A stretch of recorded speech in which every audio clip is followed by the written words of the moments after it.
RID is wasting a lot of money. A lawyer goes to law school and sits for the bar exam. They are a JD. A medical doctor is an MD. State medical boards change. However, the designation is the same. Please stop adding yet another designation. We as a profession look really bad.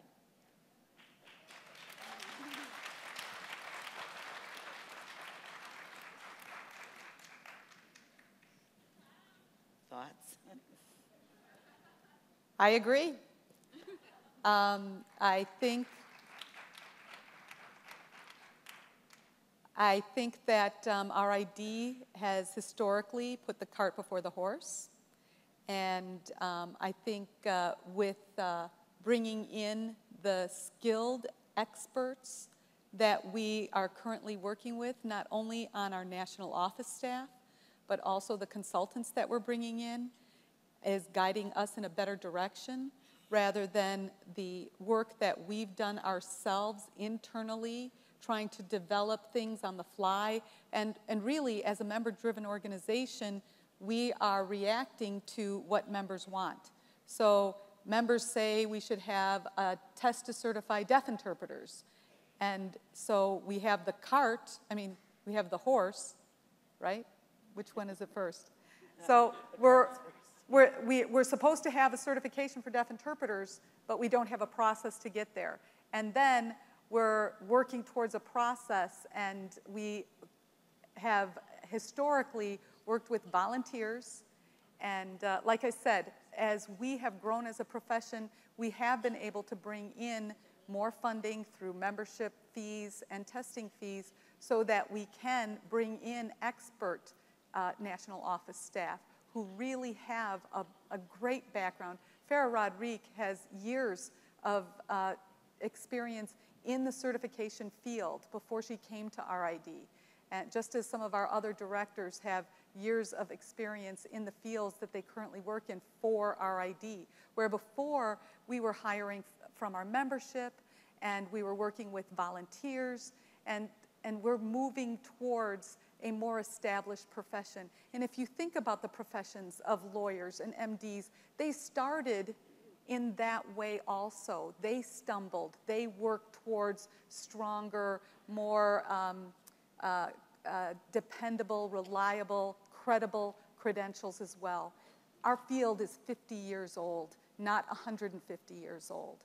So you have to remember that we have to work together, moving forward together, and building from experience and through growth and experience in the field, we're able to bring in the funding that we need to bring in experts and ensure that we have a bright, strong future.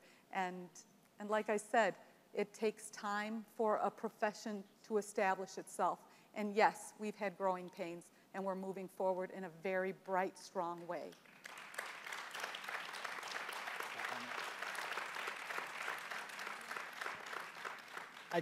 I want to add to that response in that I don't believe the premise of the question is correct.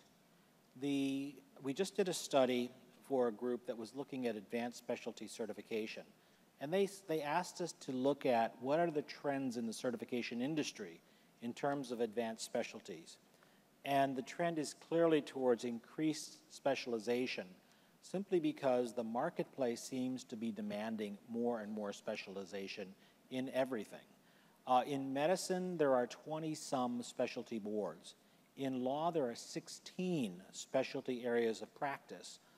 In engineering, there's 20-some specialties. So the trend is, yes, you become a doctor first, but how many people have recently gone to a person who only has an MD? Generally speaking, you don't find them anymore. You find people who have an MD, and they are internists, they are podiatrists, there's something in addition. In fact, many of them have a series of credentials after their name. Okay, so like it or not, it's the trend in the world that consumers are wanting, they don't want to go to the generalists as much. They want to go to somebody who is specialized in an area that they want. It's also being fueled in a lot of professions by the insurance agencies. Insurance is saying, We don't want to insure someone to do everything. We want to insure someone that we feel has a very high degree of competence in this area, and then they have a higher chance that they're not going to make a mistake. Okay? So there's a couple of pragmatic things driving it, but I will tell you, across industries, this tends to be the trend. That doesn't mean that RID has to do that. You have to make your own judgments, but the first question is, what's the marketplace wanting? You serve a market, and that market, we need to understand what the demands are. Again, the reason for the JTA and the pre-JTA is to try to get real information, so we're not just making gut feeling decisions, we're making informed decisions based on information that's gathered in a scientifically adequate fashion.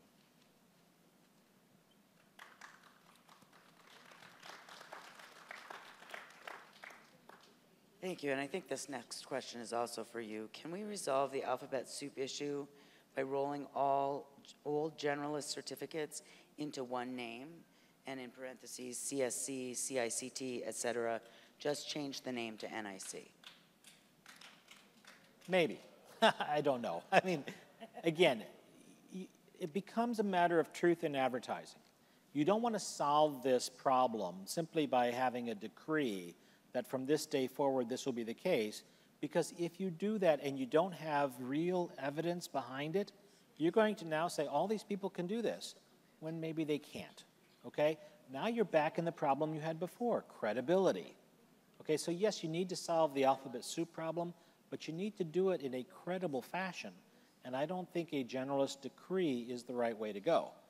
It may be, at the end of the day, that you will have a category that can collect a lot of these because all these people can do it. And that's perfectly fine. You can say, okay, this, and this are now all called this because we know we have confidence that that's what they can do. But do it from an informed position. Don't do it from a political position.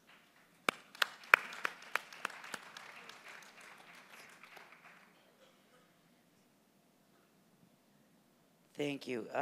Again, I believe this question is for you. What impact, if any, will this have on the NIC written? The NIC written will be impacted by the job analysis, okay?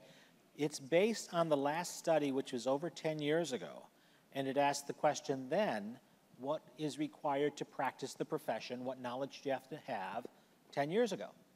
Part of the process of the job analysis will be to ask the question, what do you need to know today? And then we're going to revise the test to update, to be current with that process. Most groups will do a job analysis every 5 years or so. Okay, that's sort of the industry standard. Some groups, like computer-based groups, will do it every year or two because their industry is changing so rapidly that they have to keep up with what's going on. Other groups may not do it that often, maybe 7 years, because they're feeling their industry doesn't change that quickly. The point is industries do change, and the content of the test will always need to change to keep up. In addition, we shouldn't just think of these questions as multiple choice questions. You give a computer-based test, there are things you can do now, new techniques in terms of testing, that'll get you more information about complex issues. You don't have to have just multiple choice and just performance. You can have advanced multiple choice, advanced selected response, where you're picking an answer that gets at some pretty interesting and higher level skills, okay? So the answer is it will change as a result of the job analysis. Until we do it, we don't know how, okay? Again, we don't predict. We research, we gather information, we make conclusions based on the data.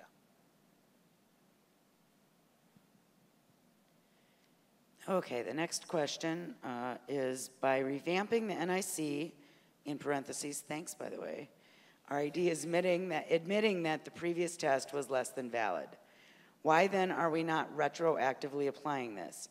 The advanced master distinction is misleading to our hearing consumers by assuring them of a level of skill that was not specifically tested.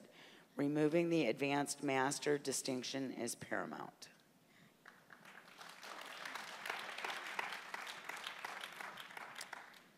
This is a very difficult, complex question, okay?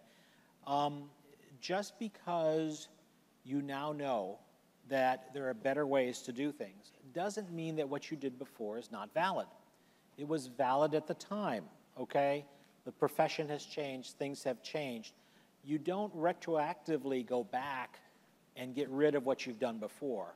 Instead, you look at how you bring everyone up to the future, okay? So the process again, distinguish what it is that these people can do that you're going to warrant that they can do. Now it's going to be a new title of some sort. Now look back at the people who have advanced and master and figure out where they really fit in this picture. It could be that they need something in addition, that they are not just given the new title. You don't take away the old title necessarily, not immediately, but you say, here's the new title, this is what it means, this is based on today's standard. There's another concept that you have to understand, is that the test does not stand alone. You also have continuing education and other requirements which would help people make sure that they maintain their credential. Most professions do not require recertification via testing. Otherwise, what you would do is you would retest everyone every so many years, okay? Now that might be a great idea for people in my business, okay? We'd like that, but that may not be the best or necessary answer, that you have other vehicles like continuing education and other standards by which you say the person has maintained their competence even though the test has changed. So it's not uncommon in most professions that the tests change. There's new content, new material, and that doesn't mean you invalidate all the old ones, okay? What it does mean is that you try to bring them along. You say, what's new, what needs to be done? Should we tweak our continuing ed requirements to say, you really need to study this? Or should we adopt some other vehicle so that, again, when RID says that everyone who has this credential can do the job, they really mean it, okay? So you have to look at the whole picture, and you can't simply say, the old one's no good, we're going to throw those away and do something else. All right, this question is specifically designated for Cheryl. Uh-oh. Breathe. Cheryl, is RID now saying that the current NIC is invalid? Yes or no? You've heard Buck's answer on that. I have not served on the NIC review task force, and although I've been getting, as the whole board has received reports, I've never taken the NIC. I've not worked with Buck or any of the task force members in analyzing the NIC test itself. So to ask me that question would not be fair, because I cannot answer it. So I would have to defer to Buck. Buck's been working with the task force and has had access to the test. So can I defer to you on that question? Sure. And again, the answer is you don't declare the previous test to be invalid simply because you can develop a better way of doing it. It's not a black and white line, okay? Keep in mind, if we're talking about the literal meaning of valid, it means, does the test address today's content? The answer is it's probably a little bit out of date, okay? So we'd have to move as quickly as possible to bring out the new test with the new content, which is what the job analysis is. But every single profession does that. Every single profession has an exam, it gets a little out of date, they update it. It doesn't mean their old test was invalid, okay? It doesn't mean that again, it was not a legitimate assessment. It just means you can do it better today.